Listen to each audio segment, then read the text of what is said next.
Hi viewers, இது movies part time channel. இன்னைக்கு நம்ம பார்க்க போற படம் என்னன்னா ஜனநாயகன். தளபதி அவர்களுடைய கடைசி திரைப்படத்தை பத்தி இப்போ ரிவ்யூ பார்க்க போறோம். வாங்க பார்க்கலாம். இந்த படம் பார்த்தீங்கன்னா பொங்கலுக்கே ரிலீஸ் ஆக வேண்டியது, ஆனால் சென்சார் போர்டு பிரச்சனையால ரிலீஸ் ஆக முடியல. அப்புறம் படம் லீக் ஆகி அப்புறம் படத்துக்கு சர்டிஃபிகேட் கொடுத்து பல பிரச்சனையை தாண்டி இந்த படம் வந்திருக்கு. ஸோ இந்த படத்தோட கதை என்னன்னு பார்க்கலாம். படத்தை ஸ்டார்டிங்ல பார்த்தீங்கன்னா தளபதி விஜய் வெற்றி கொண்டார். மதுரை சிறையில கைதியா இருக்காரு. அதே சிறையில சிறை வார்டனா இருப்பவர் தான் கௌதம் வாசுதேவ் மேனன். அங்க நடந்த சிறு சம்பவத்துக்கு அப்புறம் 2 பேருக்கு பழக்கம் ஆகுது.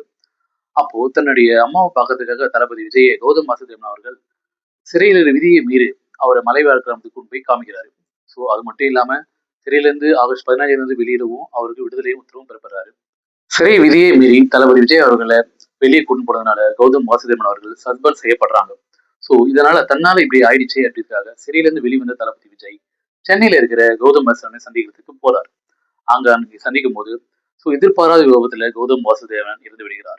ஸோ அவங்க மகன் பாத்தீங்கன்னா வளர்க்கும் பொறுப்பை தளபதி விஜய் அவர்கள் ஏற்றுக்கொள்கிறார். இதுக்கப்புறம் ஹீரோயின் பூஜா ஹெட்டோட ஹெல்ப் கேட்கிறாரு. அவங்களும் விஜய்க்கு கூட இருந்து உதவுறாங்க. இதுக்கப்புறம் பாத்தீங்கன்னா வில்லன் என்ட்ரி. வில்லன் பார்த்தீங்கன்னா ஆப்பிரிக்கால கொடூர வில்லனா இருக்காரு. அங்க இருக்கிற அதிபர் எல்லாரையும் அழிச்சிட்டு அடுத்தது இந்தியாவுக்கு வராரு. இந்தியாவில் பார்த்தீங்கன்னா அவருடைய பிசினஸ் பார்த்தீங்கன்னா இந்தியாவில் எப்படியாவது துப்பாக்கி கலாச்சாரம் கொண்டு வரணும்னு அவர் முயற்சி பண்றாரு. அதுக்காக வெளிநாட்டுல இருந்து ஒரு பொம்மையை கடத்தி இங்க இந்தியாவில் சப்ளை செய்யறாரு. அதுல துப்பாக்கி கண்ணை வச்சு சப்ளை பண்றாங்க. ஸோ அதை இங்க இருக்கிற எல்லா கம்பெனிகளும் டிஸ்ட்ரிபியூட் பண்றாங்க. ஸோ இதை எடுக்கிறவங்க யாருன்னா பெரிய பெரிய அரசியல்வாதிகள், ரவுடிகள், இவங்க எல்லாம் எடுக்கிறாங்க. ஸோ இவங்களெல்லாம் வளர்த்து விட்டு தன்னுடைய ஆளுமையை வளர்க்க பாக்குறாரு வில்லன்.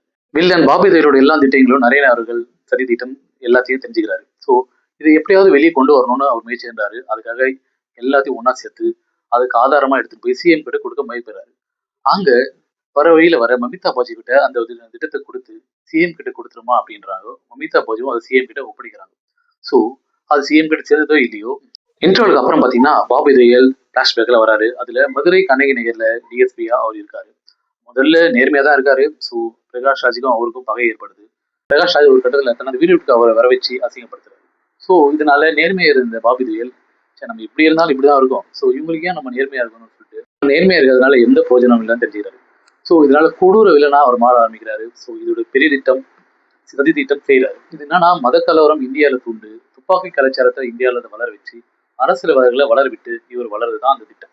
இந்த திட்டத்தை எப்படியோ தெரிஞ்சுக்கிற தளபதி விஜய் அவர்கள் பாபி தேவிகளிடம் மோத ஆரம்பிக்கிறாரு. ஸோ அங்க பாபி தேவிகளை சுடும் போது அங்க இவர் கைது செய்யப்படுகிறார். ஸோ அதுக்கப்புறம் பிளாஷ் பாக்கோட படம் முடியுது. அதுக்கப்புறம் இவர் பாபி தேவியுடைய திட்டம் நிறைவேற்றப்பட்டதா, தளபதி விஜய் அவர்கள் மமிதா பாஜுவை ராணுவத்தில் சேர்த்தாரா என்பதுதான் மீதி கதை.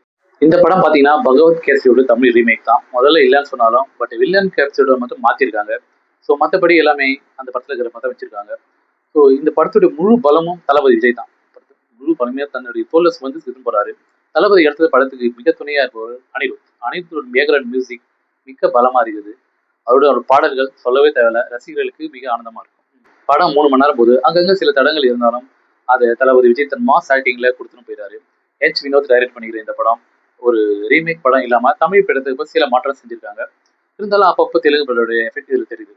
இந்த படம் எலெக்ஷனுக்கு முன்னாடி வந்ததுன்னா மிகப்பெரிய தாக்கத்தை ஏற்படுத்தியிருக்கும். ஏன்னா படத்துல அவ்வளோ அரசியல் டைலாக்குகள், கட்சிகளுடைய எதிர்ப்புகள் எல்லாமே இந்த படத்துல இருக்கு. ஸோ இருந்தாலும் அப்ப தளபதி விஜயா வந்திருக்கிற படம் இப்போ முதலமைச்சர் விஜயா வந்திருக்கு. ஸோ இது ஒரு ஹாப்பியான விஷயம் தான். தளபதி அவர்களுடைய கடைசி படம் கடந்த 30 வருஷமா தமிழ் சினிமாவில் ஆண்டிருக்காரு. ஸோ கொஞ்சம் கஷ்டமா தான் இருக்கும். அவர் கடைசி படம் நம்மள இனிமேல் படம் நடிக்க மாட்டாருங்கிற போது. இருந்தாலும் இந்த கடைசி படம் நம்மளை திருப்திப்படுத்திதா இல்லையான்னு நீங்க தான் பார்த்து சொல்லணும். தளபதி விஜய் அவர்களின் படம் ஜனநாயகன் மாஸ் எழுச்சி, ரசிகர்களின் கொண்டாட்டம். மீண்டும் அடுத்த வீடியோவில் சந்திக்கலாம். வணக்கம்.